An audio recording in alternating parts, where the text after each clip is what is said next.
July 9th, 2024.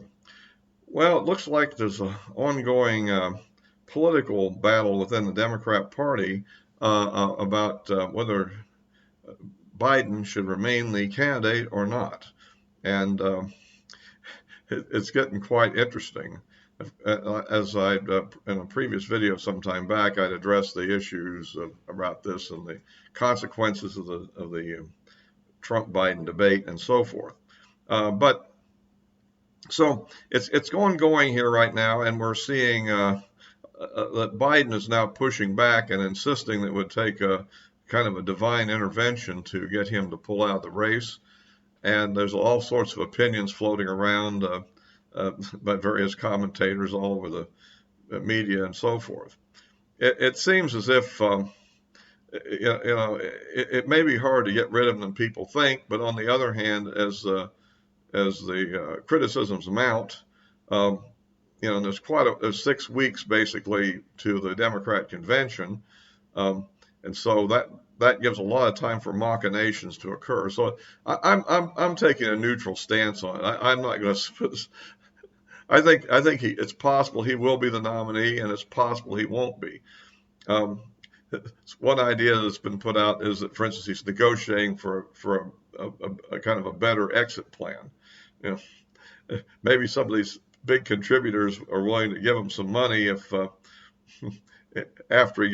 he agrees to resign or something, from at least the design, give up on the nomination, not necessarily resign from the presidency.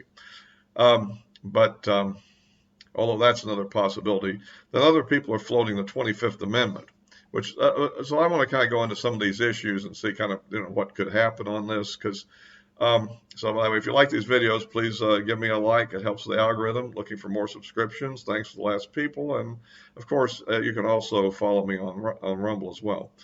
Yeah, okay. So let's look at different options. One option we might look at is the idea that people in Congress will eventually start demanding he quit.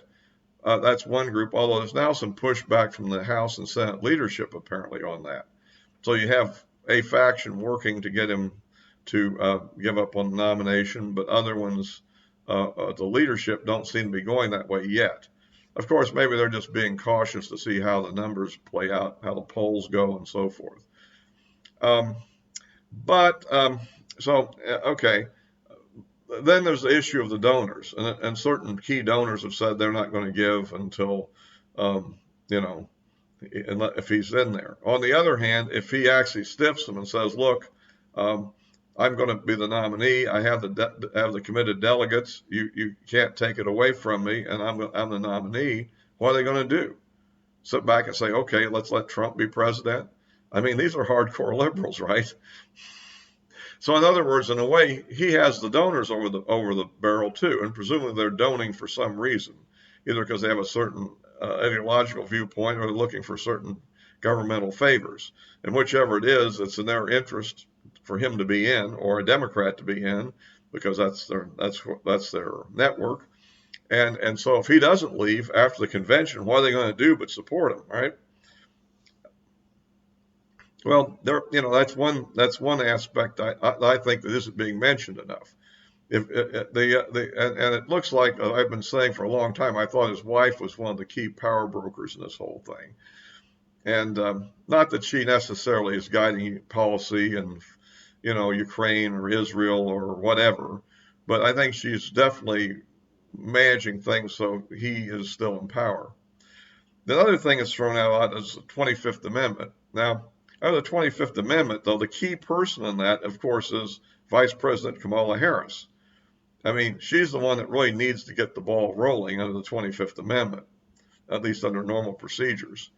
And it takes the Vice President and a majority of the cabinet officers voting to do it in order to have him step down. But remember, that's generally speaking kind of a temporary prospect.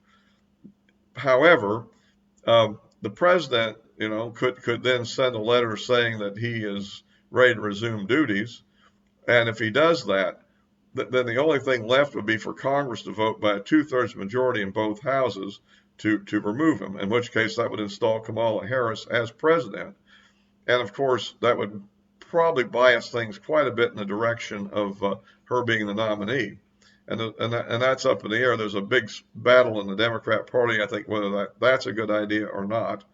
I mean, how would she fare in the race against Trump? Would she be any better than Biden? For one thing, remember, she was appointed to be the border czar. Well, so she sort of inherited that, right? Just so she has the same basic problem on that Biden does. And then we have the fact that she's generally considered to be pretty much a political lightweight, really, and giggles a lot.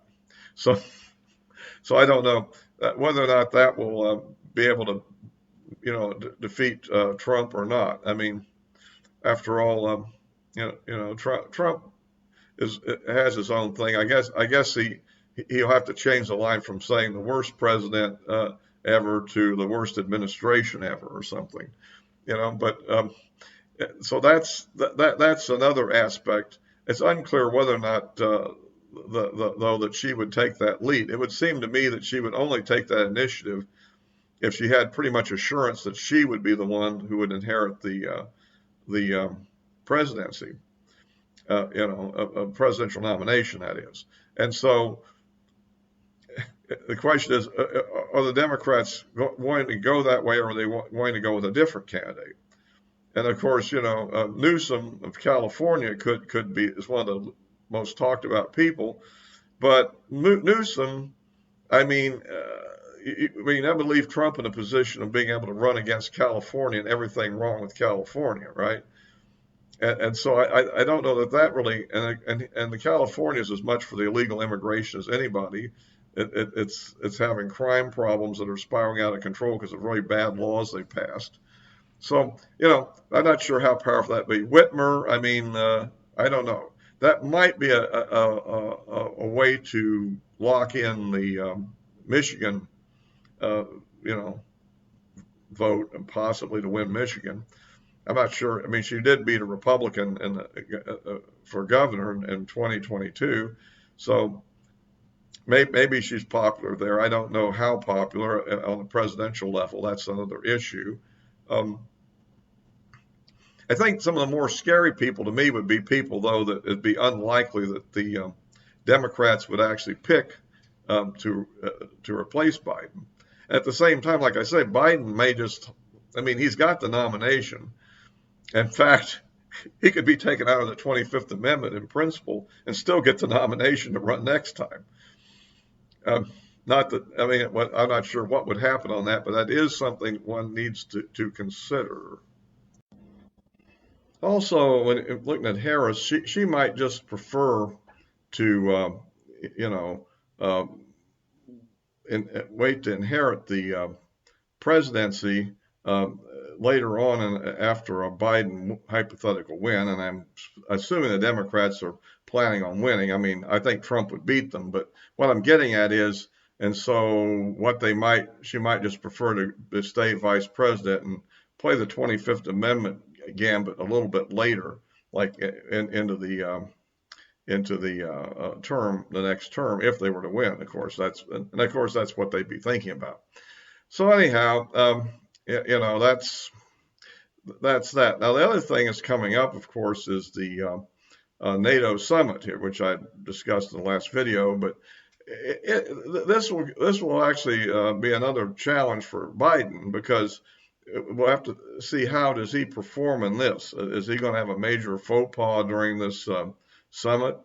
And in particular, I think there's a press conference at the end of the summit, which would, give him the opportunity to either perform or fail. Yeah. So that's a bit of a challenge going ahead. But as it is, I'm still kind of inclined to think that he probably will be the nominee in spite of everything, just given all the details, and there's a lot of financial details. There's issues about state laws, about who's on the ballot and deadlines and so forth. I mean, a lot of people may wish the situation wasn't what it was on the Democrat side. And of course, from a Republican point of view, this is great. I mean, if we can keep Biden as a nominee, I think Trump's win is pretty close to assured. Nothing's guaranteed in politics, but I mean, the probabilities are very high for a Trump victory in that case. But so that's kind of the situation as I see it. We'll, of course, have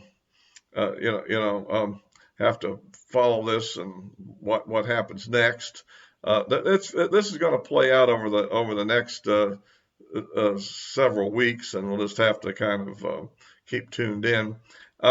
So I'll be wrapping this up for now, and I'll of course be posting this on both YouTube and Rumble, and the addresses of my social media accounts are in the description below. I often post on X, so you can keep up my more in between videos thoughts on a variety of topics. And so that'll be all for now.